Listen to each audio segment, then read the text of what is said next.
and I'm not racist. 01610 or call 508-459-0611. A loyal customer like you deserves a sweet treat like yo. And we are back. It is your boy Truth in the AM. I am here with Trooper Joe. Trooper Joe stepped out for a second. We were just watching Joyner Lucas. I'm not racist. The song of the year, by the way. It has to be one of the, if not the most powerful song I've heard in a hot minute. It is one of one of those songs that make you just it affects you because it talks about the things that you want to talk about. It makes you say the things that you want to say, and it makes you the song of the year. That's right, song of the year. It's so nice I had to say it twice. But yeah, the song has to go down as one of the songs of the year because it's just that powerful. When you hear a song that powerful, you have to talk about it. You have to it affects you. It affects you on the inside. So my suggestion is, if you haven't listened to the song Joyner Lucas, I'm Not Racist, go and listen to it yesterday. Go and listen to it immediately, and it's because I think the song is powerful. If you actually listen to all the words and you listen to both sides of the argument, I think it was great. But my question is, I really want to hear Trooper Joe's opinion on the song. Troop, what did you think about the song?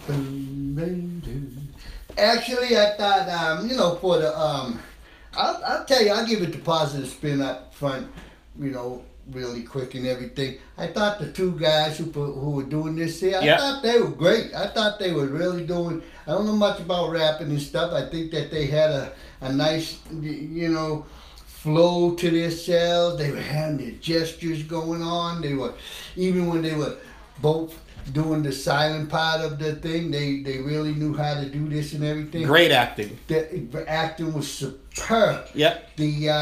Now here comes the part I didn't like.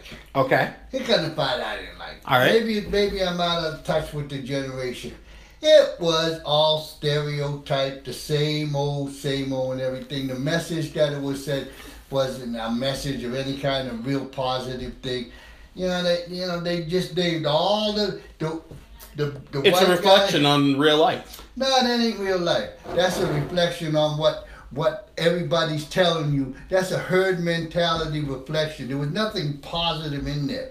The white guy was defending his right to be racist by saying, I'm not racist. Right. It's like, okay, let's define the word racist. Don't have a definition for the word racist because you don't have a definition for the word race.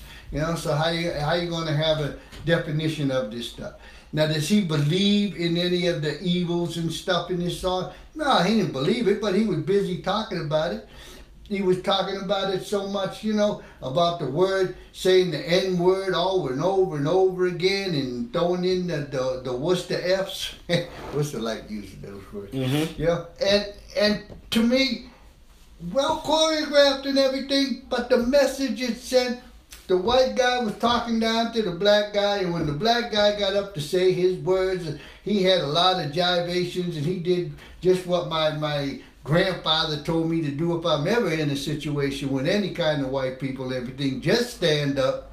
Yep. He went a little bit overboard, throwing things, knocking his hat off and stuff like that, trying to prove to him that here's what he's trying to prove. You don't know the pain that I have every day in life. Come on. That's the message he was sending. Does that guy have the pain every day in life? I don't know. I don't think anybody's that important to when they walk outside the house, they should live, that everybody's going to be trying to get them. There's too many people in the world for that. So that video I saw like that, he spouted victimization on a loud little microphone and stuff. This guy, he tried to justify his acts to make him say, I'm not racist, have no idea what racism is. He was just spouting all the little stereotypical words to go along with it, all the gestures, all the quotations. And that's what they would do. But it was well performed and well put together. I thought it was beautifully well put together. But its message, there was no message or anything. It wasn't even a good looking at the issue. There was no solutions to it. There was nothing to it. There really was nothing to it, from my opinion, anyway. I think you should watch the video a couple more times. It's not going to change. First, the men at the end agreed to disagree. And even though that's one of the stereotypes I hear all the time. At least we can agree to disagree. Yes. No, if I'm going to disagree with you and you're going to threaten me, I'm going to beat the hell out of you. Well, they didn't threaten each other. At the end, they agreed to disagree and they hugged. There was no threats after that. You should hug. I'm the advocate of hugs. See, they should true. hug. Here's the thing. You are the one person I've ever met and I've ever known of. First off, before I met you, I didn't know people like you existed. Of course not. Right. So, for example, I'm going to ask you a question, and your answer is going to be so different than my answer and almost every other black person in the world. Because you're going to ask me a question, and you're looking for an answer that's going to come with stereotypes. I'm not going to give you a stereotype because I don't live in this stereotypical world. Okay. If I want to know something, I find out the depth of it. Okay. So, when you're driving, yeah, and a police officer gets behind you, yeah, do you get nervous? No. See, that is weird. When I'm driving. I might be singing. I've watched videos of black people get pulled over for their tail light being out and end up getting shot. When police, even in Worcester, Massachusetts, get behind me, I get nervous as hell. But then, whose problem is that? It's my problem. Exactly. But it's shared with so many other people. But when you watch what happens. Let's look at the word, because that's all we're talking about is a bunch of words. I asked whose problem is that? I answered. You said it's your problem. Right. The key word in that whole thing is what? Problem. Yes. You going to fix the problem or you going to live with the problem? For you, the problem is that you go outside and you have anxieties and fears that you're black, so you're going to get stopped by police. Because it's a reality. No, that's a problem. We said it was a problem. Problems aren't reality? No, we said that's your problem. Right, problems are reality. We're fixing the problem. You're not even addressing the problem now. Is it possible for a problem to be a reality? You're trying to make the problem into something else. Another word, reality. It is. It's possible to coexist, to be co. No, a problem is a reality. We're fixing the problem. You can fix a problem, it's still a reality. If you call it what you want to, we're going to fix the problem. How are you going to fix the problem? No, is a problem a reality? Okay, I'll call it a reality. Okay, how you fix the reality? You can't fix the reality. Because the reality is I'm not the person killing black people. No, the reality is it's your problem. You said that. Yes, it is my problem. Who's gonna fix your problem? Not me. No, you could help fix the problem. No, I ain't gonna fix it. It's your problem. Fix it. Whether you like it or not, it's your problem too. It's not my problem. Just because I don't have no problem out there. I'll be right alongside the police. I'll wave to them. Hi, how you doing? No, I don't even do that. I'm out there driving the car. I drive the car. Police come behind. Sometimes I'm driving 90 miles an hour on the highway. The state police come behind me at 100. I pull over, let them by. Being oblivious to a problem does not mean you are. Being oblivious to a problem does not mean the problem does not exist. You still haven't fixed your problem. You can work on the problem. You can't. There's no light switch for every problem in the world. Fix it and flip the light switch and fix it. You're just trying to get me into the problems too. I don't have those problems. No, I'm trying to get you to realize that there's a huge problem. I'll tell you why I don't have those problems. Why? I know me. They don't interest me. I have no fun in worrying about what other people think about me. Doesn't interest me. I don't care about it. And I'll tell you why that it's still a problem for you. Why? Because of the color of your skin. My skin color, I love it. I love the color. All the time. I love the color of my skin too. It still doesn't mean it doesn't come with any problems. Not my problem. I don't have a problem. I don't have a problem. This is how much I love the color of my skin. I don't have a problem with who I am. I don't have a problem at all with the color of my skin. It's I just don't have words. I don't have a problem with my nationality. I don't have a problem. Well, there is something I do have that a lot of African Americans don't have. Mm-hmm. I have a culture too. I'm 3/4 Indian. Even though the Indians are in the same economic, physical kind of boat like that, I still have a culture. African Americans don't really have a culture. You don't have a mythology. We don't have that mythology. We don't have that culture like that. The only culture that we really have that you can point the finger on is slavery in this country. We don't even have the African culture. We don't know about it. We don't know about all them people from Africa. One of the places in Africa, and we say about schools and stuff being named after white presidents and stuff. One of the cities I think it's Liberia, is named after James Monroe. Mm-hmm. White president of the United States. Okay. Nobody says anything about that. So if you can put it all in that gumbo soup and put your big spoon in there and maybe I got shrimp, I got a crawdad, I got a potato and an onion. Mm-hmm. There's still a whole lot of celery and everything else, and they go in there and get that too. So you can get a lot of problems out of that gumbo soup. But if you want to take them and internalize them, you own them. They're yours. Okay. I've been telling you the truth. How many times, you can tell the truth, how many times you been stopped by the police? Couple. For what? Speeding. Well, that's against the law. Right. So keep going. Was you ever stopped by the police because you were driving the car being black? I don't know. And you said speeding, and then you didn't name the rest of the thing. I did get stopped one time in West Boylston because there was a robbery, and the person the suspect was driving a Ford Taurus, a blue Ford Taurus, and since I was driving a red Ford Taurus, they decided to pull me over anyway.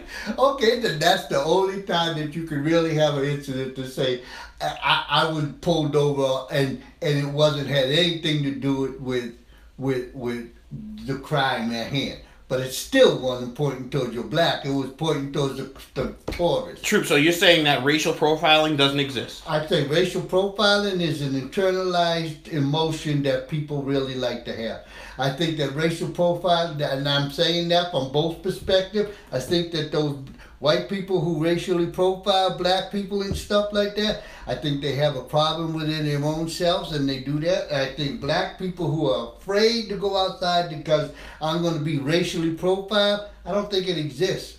I really don't think that that type of fear exists, and I hope to get rid of it. But you just said you just used a lot of words to say yes, racial profiling does exist. Yeah. But here's the thing. So let me explain, right? Let me just. I want to get this thought out. So gender profiling, any other. Okay, all right. I just want to get this quick thought. All right, I want to get this one quick thought out. I've been with the walk talk. Okay, all right. So the West Nile virus. The West Nile virus. In Africa, it's bad.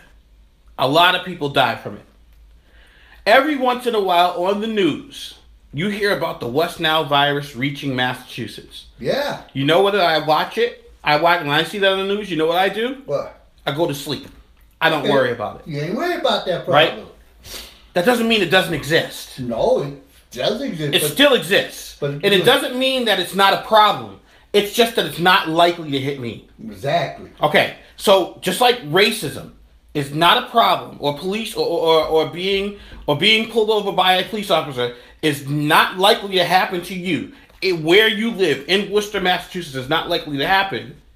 Doesn't mean that it's not a problem. It's still a problem. It's just less likely to affect you. So you don't worry about the problem, but it's still a problem, right? No, it's the same thing. It's the same thing. No. West Nile virus is a virus. Oh my goodness. West Nile virus is a tangible type of thing that could affect not only you, me, anybody.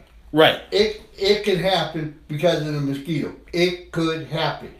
Getting pulled over for no reason, whatever like this, on a line of probability, West Nile virus is at the end down here where it could happen. The other end up here could anywhere, anything in the world could happen. A bus could fall out of an airplane on you. A bus. I'm going that extreme. Now, Okay. You can get hit by a bus that fell out of an airplane. Could it? Is it likely to happen? Of course not. No. And that's where the probability of getting pulled over just because of your color for no reason whatsoever, that's where it lies to. For me, way on the end of the probability scale over here. Where the West Nile virus lies on the probability scale over here. Yeah. There's problems and there's probabilities. There's not just problems and you lump them all into the same little category and they fall in this mean section in the middle. Nah. That's why a lot of the things stay the way they're going to be. If you want to think that you have a problem that, oh man, I got to go to the store. Yep. How am I going to get there? I better map this out because I know that the police is down this road, so I can't go down there because I'm black and they might stop me. You living under a blanket of fear, that's your problem. Your problem comes with you're fixing the problem or you adhering to the problem and liking the problem. But personally, I ain't got no problems. There are problems. There are problems that exist that we as people choose to either accept or ignore. Exactly. There's still problems. There's still problems, but they're on a probability scale. Okay, all right. Okay, so you're admitting at least that it's still a problem. Yeah, but you have to put it on the probability scale. That's fine. I brought you at least to admit that it's a problem. Yes, you just admitted it was a problem. I admitted there's problems, and like I said, it's a problem if you get hit by a bus that fell out of the sky. So it's less likely to happen. You got to if you put all the problems on a probability scale, where do the problems lie? Where the probability that these problems really are, that's it going to affect me at all. It's less likely to happen. It's less likely to happen. Yeah. It's a problem. That's less likely to happen. Everything. But it still happened. Everything's a problem. Everything's a problem now. Everything. That's a victim statement. Everything's a problem. What I'm saying. Everything happens to me. Not me. Without a probability scale, that's a level of acceptance. Everything's a problem. Is it a problem if you're going to cook chicken? Okay, I'm going to go fry me some chicken. And let me see. Oh, I better not fry chicken because it has to do with grease. And I got a gas stove. Oh, I better not do that because the flame's going to come up. And what if I just spill the grease a little bit before I get it? And I got it on the stove, and then the stove catches on fire, and the fire, because I spilled the grease on the floor, it spreads through the house, and the whole house burnt down, and then the fire department can't get up the street because there's construction 2 miles away. These are all problems. Is it going to happen? Not likely. Could it happen? Mm-hmm. Certainly it could happen. But these are on a probability scale. Will it happen? No. This is what you're doing with all these problems. If you're not getting stopped if you're going out there and you're adhering to the laws and stuff, the probability of you getting stopped, no matter if you're a naked black man in the car, is very much on this level of probability. Not down on here on this level of probability. That's why I don't have any problems. I'll just accept the fact that you say that it's still a problem. Yeah, you can do that, but then you're actually cheating yourself because you're not expanding on the probabilities. It's a problem that you should ignore. You're just living in a world of victimization because everything would be a problem. Everything would be a problem. Anything possible could be a problem. And everything's possible. There's nothing that's impossible. You could definitely get hit by that bus. Mm-hmm. It'll probably be a Greyhound bus falling out of the sky. Mm-hmm. That could happen. That could totally happen. Will it happen? I doubt it. So the only thing about your argument that I think is wrong or I think is off is the probability scale. We disagree on the probability. Probability scale is there. It's always probability. Racial profiling is a higher probability than what you're making it seem like. Racial profiling is an emotional probability. Most people don't profile people on race. On stereotypes? No, they don't really care nothing about anybody. True. So you're telling me that if a police officer sees a black man walking down the street with his pants below his behind, his hands in his pants, and a big puffy jacket and baggy jeans, he's not going to think he's more than likely to be a criminal than someone walking down the street in a suit? In today's world? Yes. I'll say emphatically, yes. He's going to see the person as a drug addict. That's profiling. Because that's where the stereotype is. That's profiling. Yeah, but that's not profiling. That's stereotypical. It is profiling, but it's a stereotypical profile. Yeah. Made up by the news media.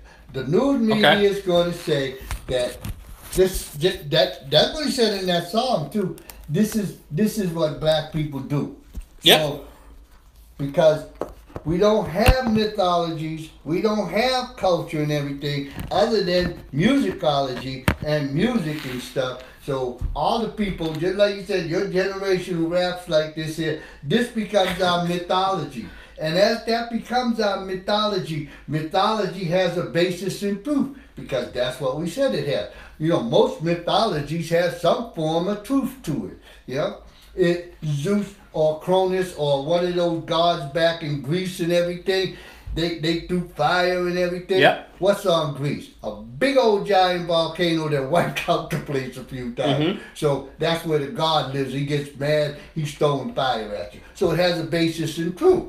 So when we take and we take our mythology that we don't have, and we use the music industry to create our mythology, and then we use the social media network to enhance our mythology, what do you get? If you're rapping out this stuff with a whole lot of words about justification because the white guy's saying the N-word and all this, and this is the way basically you saying I was raised, and this is the way that I was taught to feel, and this is the way I was taught to look at black people. And then you had the black guy saying, well, you don't know me, and you never walked in my shoes, and it's not my fault, and all these things. And you couple all that. Now, they fell right into that music mythology. All right. Well, we're coming short on time, so I want to kind of get back a little bit to the Joyner Lucas thing, but I think we should do a video. I should write a song and we do a video with you sitting at one end of the table and me sitting at the other end, and we do it like that again. And the song should be titled "I'm Not a Victim." I'm not a victim. I'm not a victim. Right. But the song can't be titled "I'm Not a Victim" because I think most people are victimized by their own self. And most people are racist. No, I think most people are victimized because of their own ignorance too. They're not taking time out to find out whether they themselves are a victim or not. They're just going with the same thing. Well, that's racist. That's this. And that, they can do that perfectly acceptable in this society.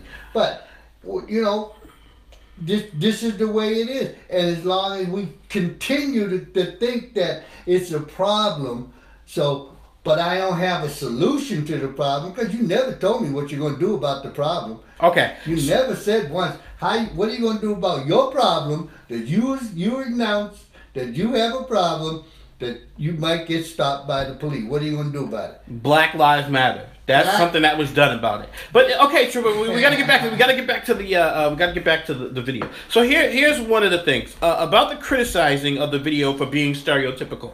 Totally. It's art. So when you go to a movie, but that's what I said. Right, but you criticize it for being stereotypical. It's supposed to be stereotypical. Yeah, but that ain't what I mean. What I said is we don't have a mythology, right? Without a what does that have to do with the stereotype? The stereotype is coming through the musicology. Whatever music that we have out there, we're using that as our mythology. That's what we're doing in the United States. We're putting our music as our mythology, and this is a relation that we have. I think Christianity is our mythology. No, we don't have Christianity. Everybody's scared of religion. America doesn't have Christianity? Everybody's got some religious type of form or something, but we're totally scared of it. You don't hear it in the music, in the social media, unless you turn on, specifically going right over here, walk this fine line to the religious station. You won't hear it on all the other stations or the news. Christianity is still the biggest religion in the country. Then what did the Pope do yesterday? What did he do? I don't know. I don't know what the Pope did yet. The Pope is not. The Pope is in Jesus, so I don't know what did he do. I don't know either. And did Jesus have problems? Not on his probability scale. He didn't care about him. He was crucified. Trip. You don't think he was sweating blood before he gave his life? He didn't have problems. That was his job. Jesus sent out 77 and only 12 came back. The rest of them didn't like him at all. The people he came to save, they ended up killing him. He had problems, True. No, he didn't have a problem. Who had the problem? The Hebrews had the problem. Jesus was the worst Jew on the planet. And they hated him. Of course they hated him. If you're the worst you'd be hated. He was the worst Jew that ever was. He said, "Hi, I'm here to change your whole religion into something else." Jesus had to escape a couple times because they was going to kill him before he was supposed to have been killed. It wasn't a problem to him. It was not a problem to him. People wanting to kill you isn't a problem? No. Not for me. Okay. Okay. I don't understand, Truth. It was not a problem to Jesus that he was down there.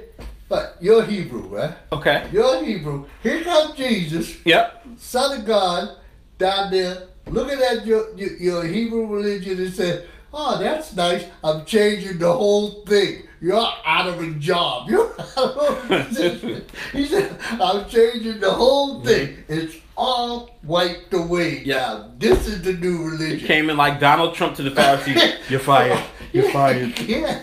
So all these Jews, he had to be the worst Jew in the world. He was born a Jew. He was born a Hebrew. And he changed the whole dynamics of their whole religious set. He wasn't, I don't think that he was like by those people at all. No. But did he care? No. Of course not. That wasn't why he was down there. That wasn't his mission in life. That wasn't what he was there to do. He was there to change the rigidity of the Hebrew religion and make it more palatable for the people because the people were weak. So that's what he did. That's what he did. And these people, they hated him for it because they lost all their power. All right. So, yeah, but did he care? He didn't care. He did it. He didn't care about the problem. He didn't care about the reaction. He didn't care about the problem. True, it's okay to say it. He didn't care about the problem. No, he did care about the problem because he changed it. So he had problems. He changed them though. Right, right. He did something about the problem. That's the whole key. There it is. What are you going to do about driving the car that you got a problem on? You still haven't answered that question. Oh, I know what I'm going to do. When they get behind me, 2 hands on the wheel, neck straight up.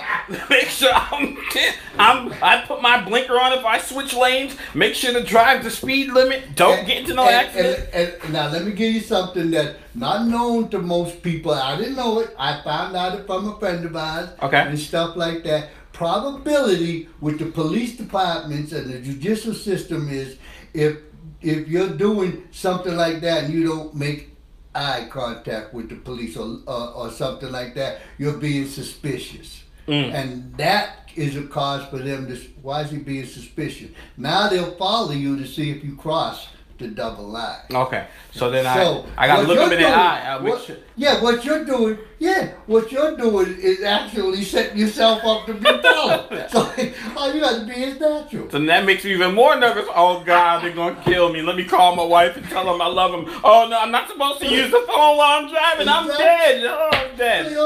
So what do? Drive the car. All right. That's what you do. Sing if you're singing. Drive the car. It's like, why worry about it? Right. It's not a problem. Okay. Oh man.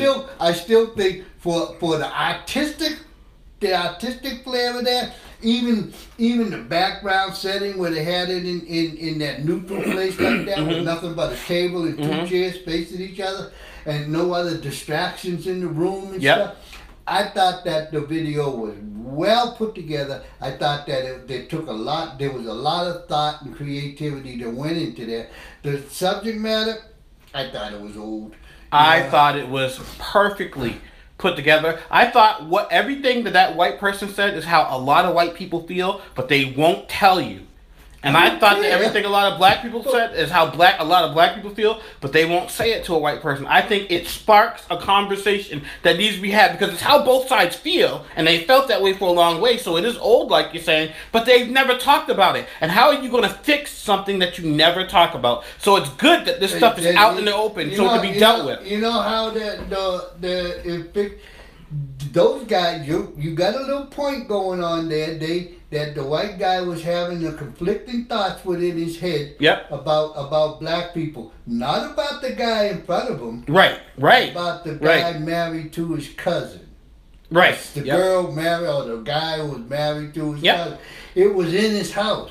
Yep. It wasn't in his house before. It was in his house. And they didn't know how to understand it or any of those things. Did they care? No, they were looking for some kind. They were conflicted. They didn't understand it. So was he being productive? Yeah, but the video wasn't showing that stuff. You know what the video did show? The video showed that the white man, even though he was a Trump supporter, did not hate black people for the sake of them being black. No. He even sat down and talked to this black person and hugged the black person. He did not hate that black person. And that what gave me hope. The black person, why? The black person didn't hate him. Nope, he didn't. Why didn't you put that first? If more people realize, because I already have that perspective that I don't hate white people. Oh, okay. So but nobody knew that. I married a white woman. They should know it. That don't mean you don't hate white people. That it kind of points to it. Yeah. It kind of points to it. If I hated white people, the chances of me marrying a white person. You get chances, probability like you jump back up. Yeah, the probability of a bus dropping on your head would be of a black person marrying a white person if they hated white people. So I don't. You made my head hurt today. My head hurts on the show. We got a black girl taking over England. Yep, she's moving in. Yep, she's in there in a big way. Go ahead, Meghan Markle, with your black behind. They got American flags flying in England now. Yep, but she still can't get her. She still has to get her citizenship the right way. They're not giving her a pass, so she still has to go through the same steps that any other person to become a citizen. Well, they were thinking since she's about to be royalty that she'd get it in easy. No, you can't usurp the law just because there's an aristocracy in place. There's still a democracy over there in England. The aristocracy just part of their culture. I would change the law if I was her. I'd be like, listen, we changing all of this crap right now. That takes it after their parliament and stuff like that. They can't change the law. Like I said, they got a culture. See, we don't have a culture. That's the biggest problem over here in the United States. There's no culture. There's no culture over here, especially for African Americans. There is a huge culture for African Americans here. It's just that the origin doesn't go back further than history documented. The origin of African American culture started from when we got here. Yeah. When we got to this country. That's the only difference. We still have a culture. No, you don't have a... Hip hop culture is African American culture. That's where we started to form. That's the music industry is where they started to form. Way before the hip hop, they had jazz, blues, rock and roll, all these things like this. This here started. It became profitable. The biggest culture in the United States is capital money. That's what it is. Because once even back then, when those things started to become popular and things like this, who had the microphone? The white person had the microphone. And that's how it went. Everybody was talking about Gene Krupa or everybody. What's that dancer? Fred Astaire. Nobody talked about the two Smith brothers. Everybody talked about doing the California two-step. Nobody talked about doing the Lindy. You know, Well, it's like black people still influenced everybody. Black people influenced Elvis. Totally. We influenced. You're absolutely correct. The influential part of all that musicology, all those things like that, even in science and all these things like that, was engineered by black people. Yep. The part that came out at the end with the social media stuff like that moved over to the white population. Okay. But this is and what do we do rather than being blacks and looking at, well, we started all this, we can do it again. We can do anything we want to do. This is our culture. This is the way we like to see things. This is our mythology. This is all of our stuff. No, we try to get a justification from the white person. For what? He didn't even start it. Okay. He took it from him. Mm-hmm. It's like, why you care about it? If he took it from you, now you want him to justify that he took it from you and say, yeah, you did real good, but look at all the money I made from it. It's like, what's the justification there? Forget about it. Forget about it. Mm-hmm. Nah, I'm tired of racism anyway. Yeah. And I think that if you want to live your life as a victim and stuff, and I'm gonna call it a victim just like what it is, then go ahead. But if you want to live your life as a victim and you think that the world's not going to change, you know, and it's going to stay that everybody has to be a victim and stuff, that ain't today's world. Those kids aren't victims anymore. Those kids are definitely not victim out there anymore. They just don't care. They're totally selfish, and selfishness isn't an evil anymore. To be somebody who's selfish used to be an evil. Yeah. Oh, you're not a nice person. You're an evil person. You're too selfish to help anybody. That's not in existence anymore. Mm-hmm. Oh, you're selfish. Well, you must be really thinking about creative things, and you really want to make a better life for yourself and everything. Selfish has now been transferred over to something that's good. Mm-hmm. And with that good, if you don't, if you see it as an evil still, then you're fostering victimization. Okay. Yourself, self-victimization. That's all. This is the philosophy of Truth and Joe, folks. It's not real. It's mine. The philosophy of the Archangel. Yeah, this is the philosophy of the Archangel. You don't have to like it, dislike it, or anything. Okay. And guess what? I don't care. On the probability, I would hope that everybody was able to reach down and look in themselves and say, this is me. This is what I like. I like this.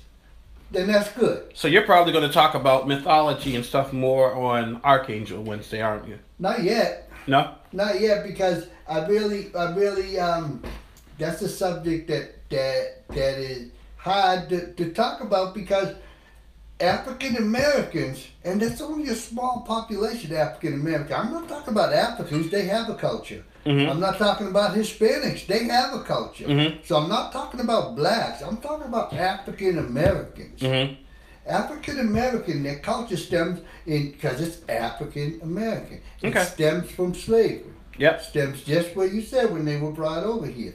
And the first thing that happened when they were brought over here, because they came in so many different areas of Africa, you know, it wasn't Africa as we look at it today. Mm-hmm. It was Africa as it was back then. It was Africa. Then the language barriers between all them people made it so after time they lost a lot of connection, even though back to Africa.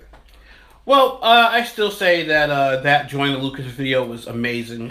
It was well choreographed. It was well put together, and, yep. and the artistic design, the flair that they had yep. with doing their thing was great. For me, the topic was old hat, and was like it was just a bunch of old stereotypes coming together. It was important, though. Not even important in today's world. Look at what's going on with the women. They're accusing men of sexual assault for 30 years ago. That's old. Sexual assault is old. Rape is old, but it still needs to be talked about today. But like I said about the women just now, they're not accepting that they have the power. They're still trying to justify the fact that they don't have the power, so they're looking for things that don't have power to them. Okay. They have the power. They just haven't acknowledged to themselves that they have the power. Same with the black. You got the power. You don't have to worry about police pulling you over. Especially nowadays, you got a phone. You travel around with video cameras and stuff. Turn it on. Yep. All right, Troop. It is 11 o'clock, which means it is time to bid adieu. We hope you guys enjoyed the show as much as we enjoyed talking about it today in this heated episode of Troop It in the AM. Watch out for buses falling on your heads. Watch out for the police. Watch out for racial profiling. Watch out for it all. Yeah. Even though it's not a problem. So, Troop, what's on the agenda for the weekend? I got to go meet with my guys and stuff like this here. Because I am moving, folks, going to Utah. So before I go, I got to set up my brain trust with the guys I have. So get dates when I come back so that they can help me to aspire to be the best me that I can be. All right. Because I'll admit it, I don't have all the answers.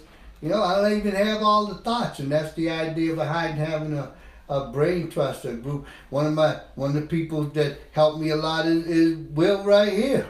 Okay. You know, Will right here. So I mean, everybody should have a group of people. I think anyway, a group of people that they can sit around and just talk about the things that they wanna change, problems, the thing, and you know, like that. This is what I gotta do today. I gotta go talk with them. Then I gotta do laundry. Because I didn't buy a laundry machine.